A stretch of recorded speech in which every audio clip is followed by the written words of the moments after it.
Hey everyone, and thanks for jumping back into the cryptoverse. Today we're going to talk about Bitcoin and the retest of potentially the 20-day moving average. So if you guys like the content, please subscribe to the channel, give the video a thumbs up, and also check out the Telegram channel, which you can find a link to in the description below. Now, when it comes to moving averages, we tend to look at the Bitcoin bull market support band, which we know is where we need to hold support during a bull market. You can see that we're pretty far away from that right now, so still a long way to go to get there. But in terms of looking at shorter term moves, which I don't really think are that predictable in any way, I don't think anyone can accurately predict, not in a consistent manner, what will happen with Bitcoin in, say, the short time frames, because I do believe it's more of a random walk. But with that said, it's sometimes interesting to just keep an eye on these shorter term moving averages, look at historical patterns, see kind of what would need to happen for us to argue that Bitcoin has cooled off and can pave the way for other coins to kind of take over for a little while. Now, the 20-day, as we said a few days ago, maybe about 5 days ago when we first broke below it, we said what we want to look out for is, are we only ever coming back up to the 20-day and then show basically the inability to move past it? That's the first couple days, that's exactly what we did.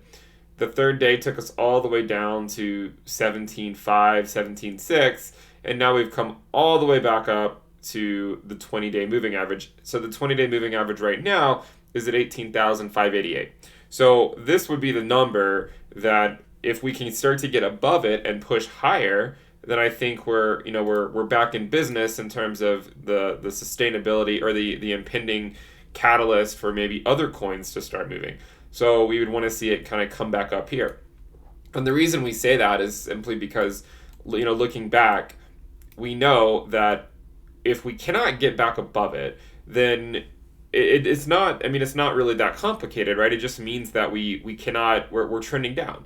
If we cannot get above a 3-week moving average or slightly less than 3-week moving average, then the price is more or less moving down. If the price is more or less moving down week over week, day over day, and if it just keeps trending downward, then altcoins will not get that opportunity to make their own move. Okay, they will not get their opportunity to make their own move. So what we want to see is we want Bitcoin to establish itself within a new reaccumulation region. And you could also argue that it might be a distribution region before going back and testing the 20-week moving average. But let's just say that it can go sideways at a certain level. Once it establishes that capability, then I think the rest of the market can move. So, for instance, here we are in May. We came up to 10K, back down to the 20-day moving average, and held it as support, back up, broke it. Then we were able to go back up to it 3 days in a row. We were not able to break through it. It was not the bad news bears, right? Just because you can't break it in the short term does not mean we're automatically going to go down. But you can see we fairly quickly recovered and got back above it within 1 week or so. And then we were basically oscillating, moving around it for the next month or two. And even during this time, after Bitcoin, it had this amazing run where it came up, it came down, a lot of volatility, back down to the 20-day, back up, back down, back up, and then we just basically went above and below. And you can see this was a slow bleed, right? I mean, Bitcoin was bleeding right here. And during this time, despite this slow bleed of the price of Bitcoin, there were a lot of coins doing a whole lot of, they were appreciating a lot in value during this period of time. So and this is what we mean when we say a slow bleed. Just because there's a slow bleed does not prevent other coins from making their own move. If Bitcoin can show that its volatility has in fact reduced and it's in bullish territory, well above the Bitcoin bull market support. If it's above that, moving sideways, low volatility, in these situations we would expect other coins to move, and that's exactly what we saw. If you guys remember the summer, this is when a lot of coins were doing very well, and of course the narrative was pushed of, well, why does anyone hold Bitcoin?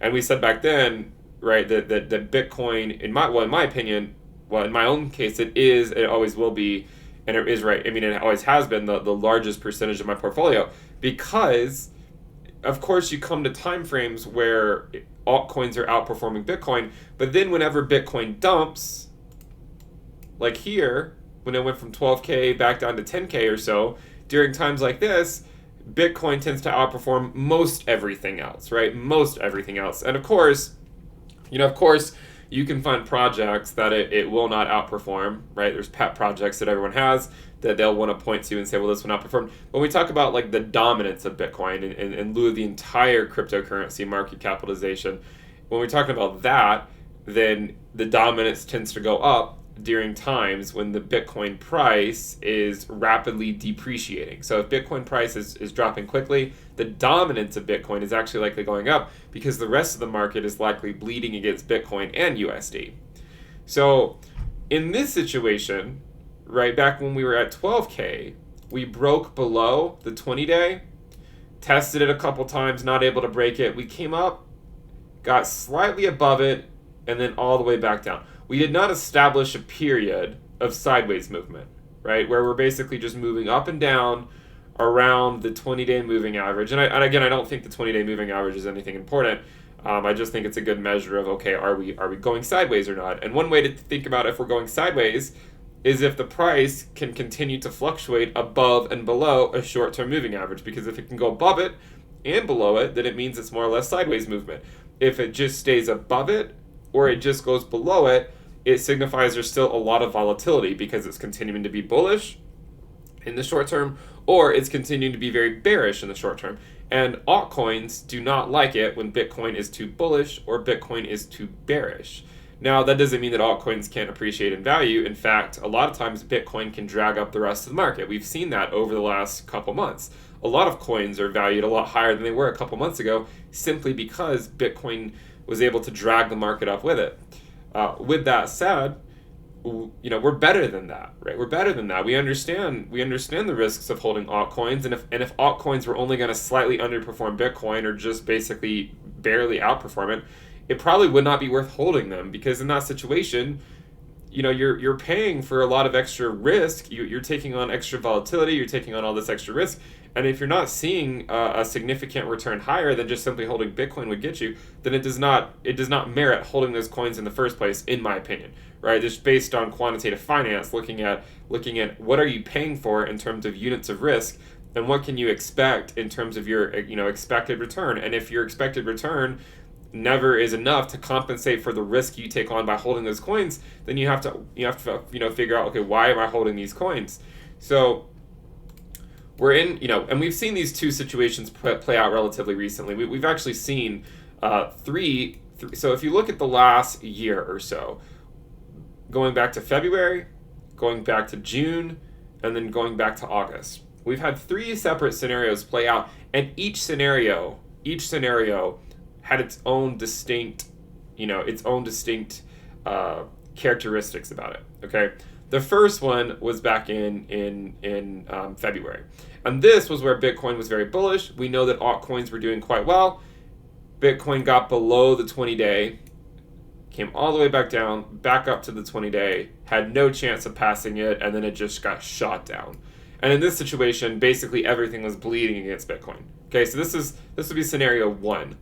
Would be we are not able to get above the 20-day and move above it and below it over the next few weeks. This would be the first case scenario where we go up to the 20-day, get rejected, keep going back up to it, just keep getting rejected, Bitcoin keeps getting hammered back down. In that scenario, we don't expect altcoins to do much. This is the risk you take, right? There's the risks you take. And again, there's no free lunch. The second scenario is Bitcoin goes below the 20-day, we come above it, we go below it. As we continue this type of move, I would expect in that type of period for other coins to start making moves. If we were to basically emulate what happened in scenario 2. Okay, so this would be scenario 2 where we just go above it and below it, something like this. And during this time period, a lot of altcoins would move against Bitcoin. So this would be scenario 2. The third scenario that we've seen play out this year, and so far, there are some similarities, right, between the scenarios we've already seen play out, right? We came down to the 20-day right here, back up, and then broke it. So down to the 20-day, back up, then broke it. Now we're essentially at this very critical point. And you could argue that this critical point could last several days, right? We don't have to break it today, but we're at a point where we want to keep a close eye on Bitcoin, because if it can stay, at 18.5 and even go back up maybe to 19K and come back down to 18K and just continue that type of movement, if it can do that, for the next couple weeks, then I think we're in store for a decent time for altcoins, maybe later this month or in the first quarter of the year. But it simply Bitcoin needs to prove to us that it has that it's in that sort of phase of say like a sub-cycle, right? If it's in that phase of sideways movement, where if this is the 20-day, the price is basically just flip-flopping with it over the next few weeks. And in this situation, then we would expect what happened over here to happen again. And this is where a lot of altcoins made moves. Now, a lot of altcoins made moves in this region. We do know, however, that Ethereum did not really break out until a couple months after, right? It would have been way over here when Ethereum started to break out around getting near the end of July, maybe the middle to end part of July. So it had been several weeks. Okay, it had been several weeks before Ethereum started to break out. And then you have a third scenario where Bitcoin moved up, it came down to the 20-day, sort of got above it, but not really, and it just got shot down. It was pretty similar to this movement here, right? So it comes back up to it and then gets shot down. And in this situation, we know that altcoins will not move against Bitcoin. So you have 1, 2, 3. However, you can argue that 3 and 1 were pretty similar. Okay, now the after effects of 1 and 3 were very different.